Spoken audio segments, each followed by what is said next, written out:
Hello, everyone. I'm Dr. Carolee Johnson. I'm very excited to be here tonight and to present this information to you. It's a lot of good information. It's been very helpful in my life, and I'm going to tell you all about that tonight. Tonight we're going to talk about finding your blocks to abundance, and this series is really going to be amazing. It has tons of information, and I'm hoping that it will help you to start on your path to success with a little effort on your part. Before we get started, I'd like to acknowledge a few people that I've been studying for the past 6 years to gain this information.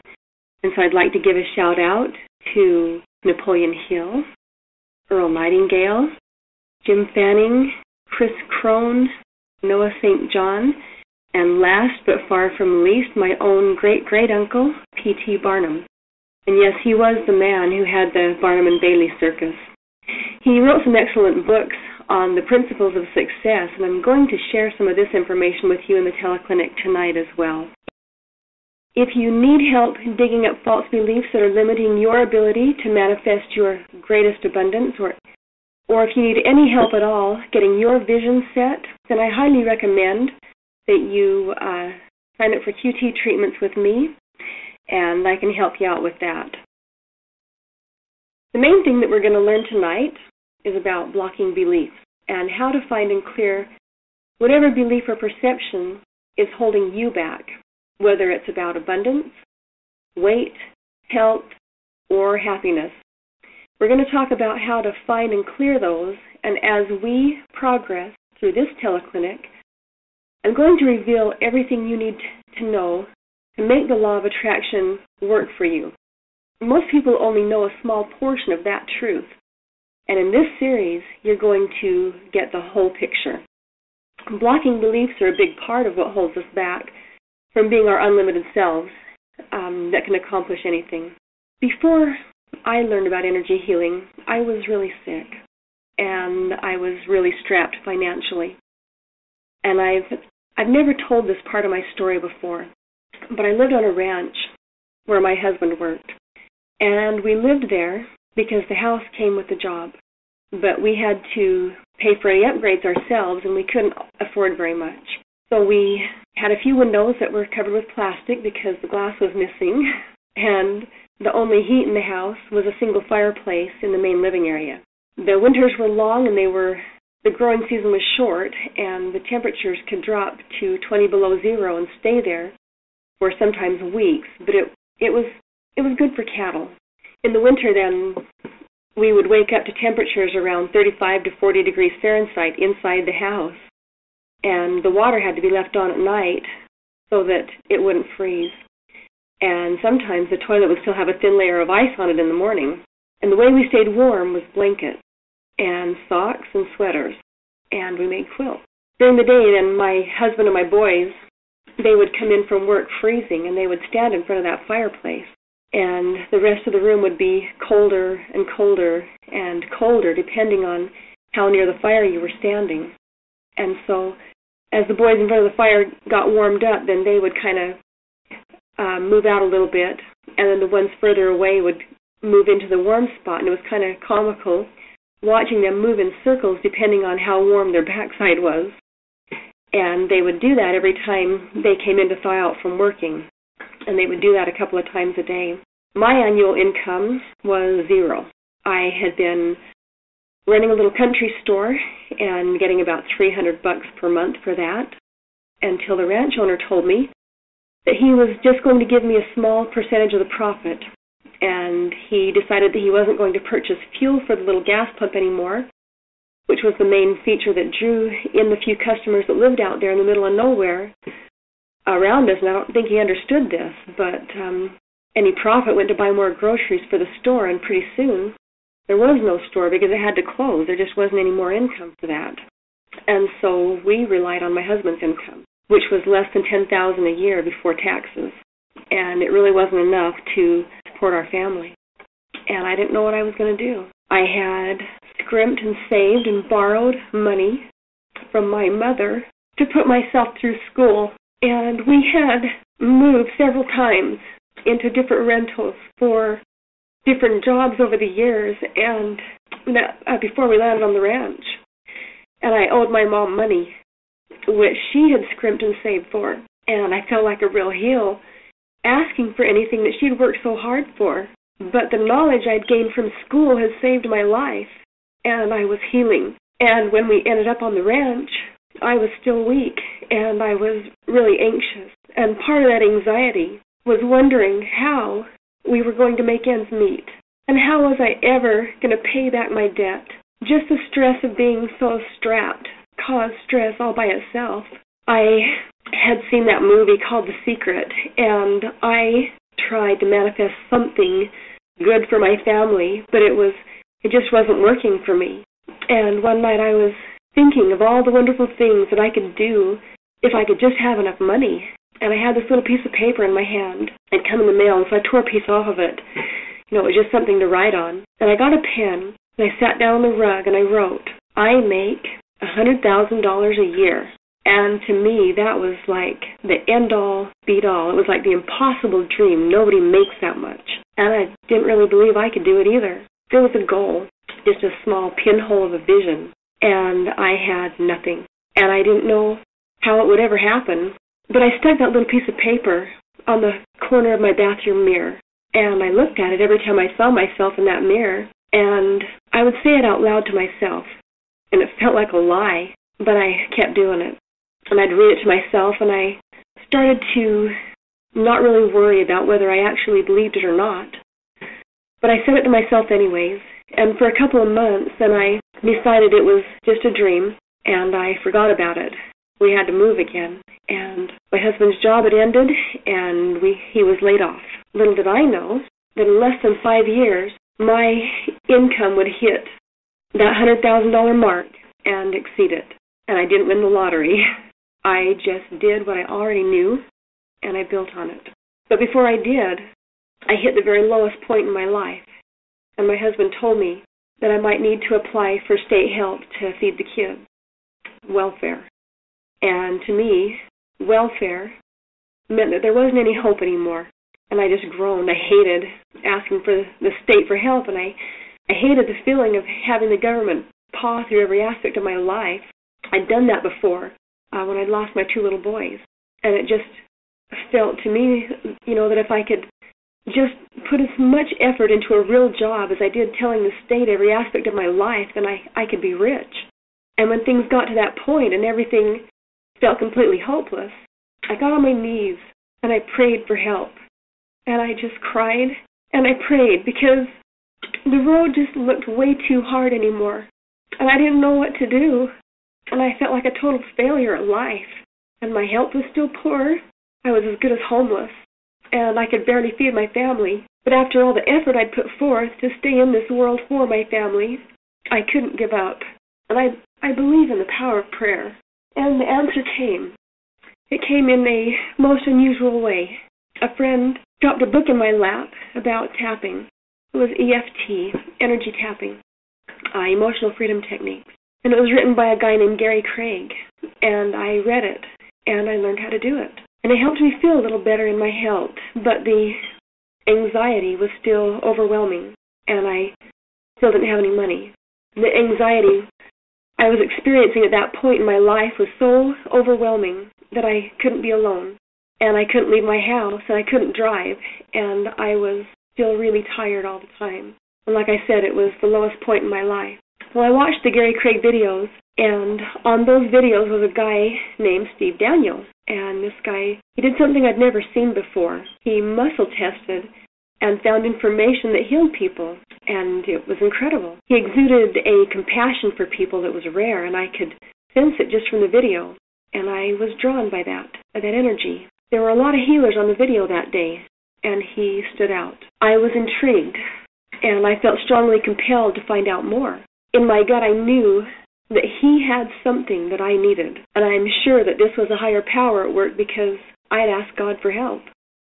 So anyway, my husband found another opportunity, and at that point, he took another job so that we could afford the quantum technique session. And one of the things I asked for help with was any belief or experience blocking my ability to have abundance. And so we worked on that, along with my other healing work. And the anxiety started to go away, and things started to change. And I started learning things about myself that I hadn't realized before. And tonight, I'm going to teach you what I learned that brought my income from zero to more than $150,000 a year in less than 5 years. And my health went from frail to fabulous.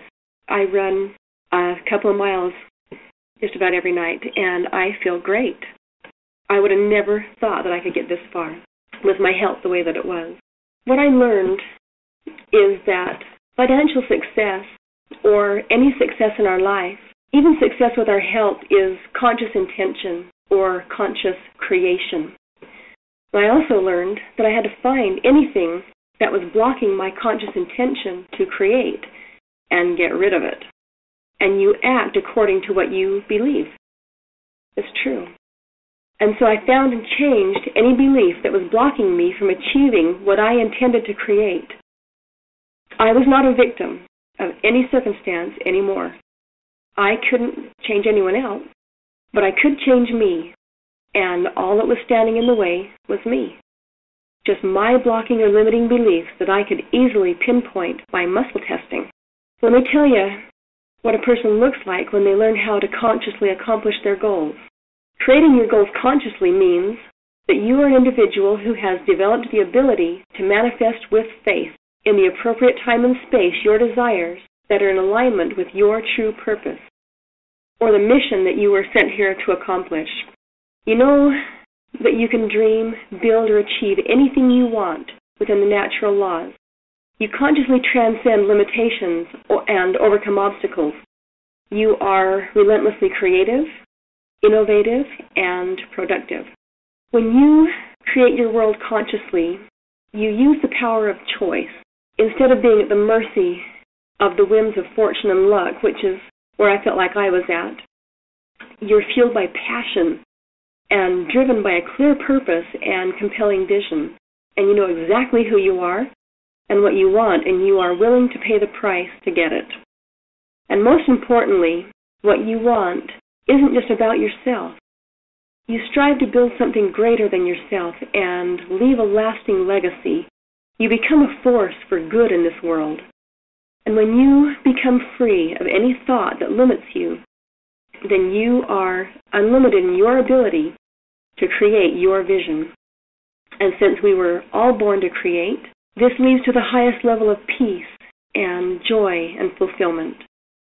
And once you learn these principles that I am teaching here today, you can either continue your life as if nothing had happened, or you can apply these principles and achieve a life that you can't even dream of right now. And that's how it was for me. The day I taped that little piece of paper to my mirror saying, I make $100,000 a year. If I look back at myself then, I had no clue then that I would actually be where I am today. And I had all kinds of reasons why I couldn't, shouldn't, or wouldn't be here right now. But when you get there, it won't be luck. You will know exactly how you got there, because you did what it took. In other words, the price was paid. And the first principle is the law of attraction. It's the one that everybody knows about. And I think we've all heard about this law of attraction. But the law of attraction is almost powerless without the rest of its supporting principles. It sounds great on the surface and it gets people excited, but it is really just a piece to a much bigger picture, and not very many people understand that entire picture. The simple definition of the law of attraction is that you attract into your life whatever you think about the most. Your dominant and persistent thoughts eventually manifest as your physical reality. In the book, The Power of Positive Thinking by Norman Vincent Peale, it says, the person who sends out positive thought activates the world around him positively and draws back to himself positive results. In other words, what you focus on is going to be the thing that grows. That can work either to your benefit or to your destruction. A man who entertains only virtuous, loving thoughts will cultivate a healthy relationship with his spouse. And if a man consistently views pornography or lustful thoughts, I can guarantee that those thoughts are going to cause him to crash and to ruin his marriage. It's inevitable. Thoughts are things, and they manifest as words, and they often lead to action. And as Ralph Waldo Emerson wrote, sow a thought and you reap an act. Sow an act and you reap a habit. Sow a habit and you reap a character. The truth is that you really do become what you think about. I'll tell you a secret. One of the best books about abundance is Think and Grow Rich by Napoleon Hill. When that book was written, it wasn't written about a multimillionaire telling you what he accomplished. It was a dirt poor young man telling you how he was going to do it. He wasn't wealthy when he wrote that book, but he walked his talk and it worked. The moral of that story is that your success is predicted more on what you think about and less on what you do, because what you do is determined by how you think. No quest is more important than choosing the thoughts that you entertain and cultivate. A lifetime of negative thinking will manifest negative results. Successful thinking catalyzes successful actions. Most people manifest more weeds than flowers or fruit because they focus on what they don't want, and then they bawl about it every day and feel like a victim, and they feel like a victim of someone else's dumbness, and it doesn't have to be that way. The challenge is to be conscious of your thoughts. Don't let your mind run on autopilot. Most people just absorb whatever stimuli from their external environment, without really analyzing it and not realizing the power of their thoughts. They are careless about what's in their mind, TV, movies, media, or negative people.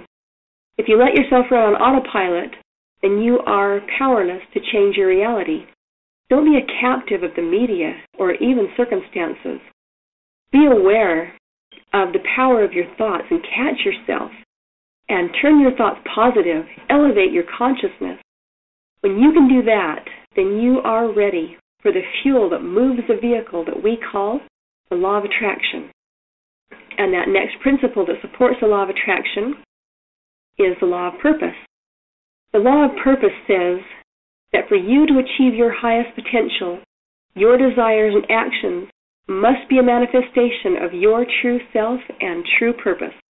Your true self is who you really are at your highest and deepest spiritual core, beyond ego, beyond vice and self-deception. The you who does things because they are right, regardless of the consequences. The you who seeks lasting joy over fleeting pleasure, who thinks bigger than yourself and wants more than to simply elevate yourself in the eyes of others.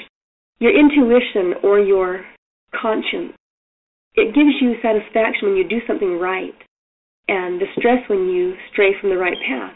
So your true purpose is your true self in action. It is your exclusive combination of God-given passions, gifts, talents, values, and knowledge that point you towards your world-changing mission. The law of purpose is just simply that you need to know who you truly are and what you were born to do.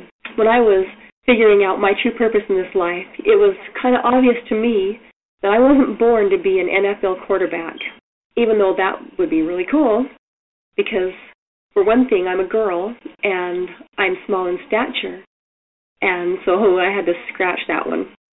It wasn't what God put me here to do.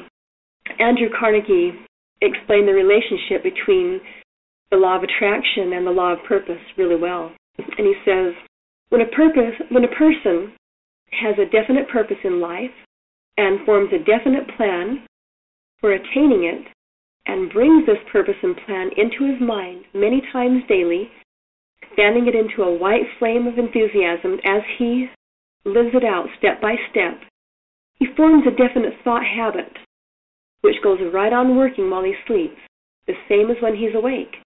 And by this means, one may condition his subconscious mind to aid him in circumventing his lack of formal education and aid him in the solution of seemingly insurmountable obstacles. So the law of purpose is knowing and doing. Keep in mind that there is a difference between the high road and the comfortable road. Don't be limited by your comfort zone. I had to learn to live bigger than the zone. Comfort zone is your fear zone, and you need to find the part of you that is bigger than your ego, your true spiritual self, the part of you that is the victor and not the victim. The goal is always to be the victor of yourself, your thoughts, and your actions. Your inner victim tends towards selfishness, greed, pride, and is motivated by fear more than love and gratitude and enthusiasm. It often settles for mediocrity and temporary pleasure rather than lasting happiness. So a victim in his mediocrity will always take the path of least resistance. It wants comfort and security rather than greatness by a path of learning to be great through humility and service, which can get a little rocky along the way. And even though a victim seeks happiness through comfort and security and nurses his ego, it can never really achieve happiness because it's lost negativity. The victim thinks like a victim. They always have someone else to blame for the bad things that happen to them. And as long as there is someone else to blame, they don't ever have to face the reality of themselves. They justify their failure with excuses. It's someone else's fault that they're like this, or that their life is bad. So can you start to see the picture? Choose the high road. Be a victor. A victor yearns to create. He yearns to build and to achieve and to leave a lasting legacy of service. He produces more than he consumes. And when you're a victor and take the high road, you operate from your higher self and from a place of positivity and a connectedness to the divine. And this gives you the ability to transcend circumstances and to produce your way out of any temporary failure. Your inner victor will never seek its own happiness at the expense of others or to the detriment of others. It seeks to serve and to uplift and bless the lives of others. It wants everyone to experience true happiness. It strives to align its thoughts, speech, and actions with truth, and lives from faith and not from fear. Fear can be a temporary motivator, that is true, but it's really a counterfeit of the deep desire that comes from knowing who you are and what you were born to accomplish. To live the law of purpose, you must align your desires correctly, and by aligning them with your higher self to find out who you are and what you were born to accomplish, you must differentiate between your higher self and your lower self, which is between your victor and your victim. By being in tune with your higher self, or that spirit, which leads us to do good, to do justly, to walk humbly, and to judge righteously. What you want must be in line with what your Creator wants for you. Your desires are either in line with your true self and true purpose, or in line with your lower self and your ego. Anyone can accumulate money and achieve fame. But if you're doing it for your ego, then you will never be satisfied. Misaligned desires lead to destruction and heartache. And I know people who sacrifice their families and closest relationships to pursue fame and fortune. And it's a sad thing to see, and it causes heartache. True purpose is a fixed, immovable North Star. It lifts your vision to greater things than comfort and security. It gives you strength and determination and direction to navigate through the winds and the waves of changing circumstances. And when you're conscious of your thoughts and actions, then you're not a drifter on the ocean of life. You are a sailor or a navigator, and it isn't always smooth sailing. Sometimes it gets stormy, and the road gets rough. It's no picnic, and the road isn't paved with gold. But if you stick it out, then it'll be well worth the effort. It is fulfilling beyond anything that could be imagined by anyone wallowing in mediocrity and victimhood. Most of the time, we see only the final product of successful people and think it's a piece of cake getting there. But underneath that success, there is a strong foundation of agonizing decision and humiliation, and the process of sacrifice and cultivation. Without the understanding of what it takes to achieve that kind of success, people tend to see only the fruit, and they develop an entitlement mentality. They want it all, and they want it right now, and they think the world owes it to them. Instant gratification. It's what puts people in debt. Following your true calling and living from your true self for your true purpose can be hard work. But if you have the clarity and the drive, you're willing to do what it takes in spite of any challenge. It is the challenge and the process of sacrifice and service that is so satisfying. And that satisfaction is true happiness. That feeling of accomplishment and of knowing what it took to get there is very satisfying. And when you stick with it, and you find that following your true calling and purpose creates more happiness, you realize that perseverance creates a self-reinforcing cycle, but you can't give up. When you are doing the right things for the right reasons, the windows of heaven open, and you find yourself better off than you ever imagined. The only real way to find out who you really are and what your true calling is to do a lot of praying and soul-searching. And we need to define wealth accurately. It's tragic how many people spend their lives pursuing money. Material wealth or money is a component of true wealth, but truly wealthy people are those who have found and are living their mission, regardless of how much money it earns them. Money is an effect of being in alignment with the divine. And money helps, it pays the bills, but it's not everything.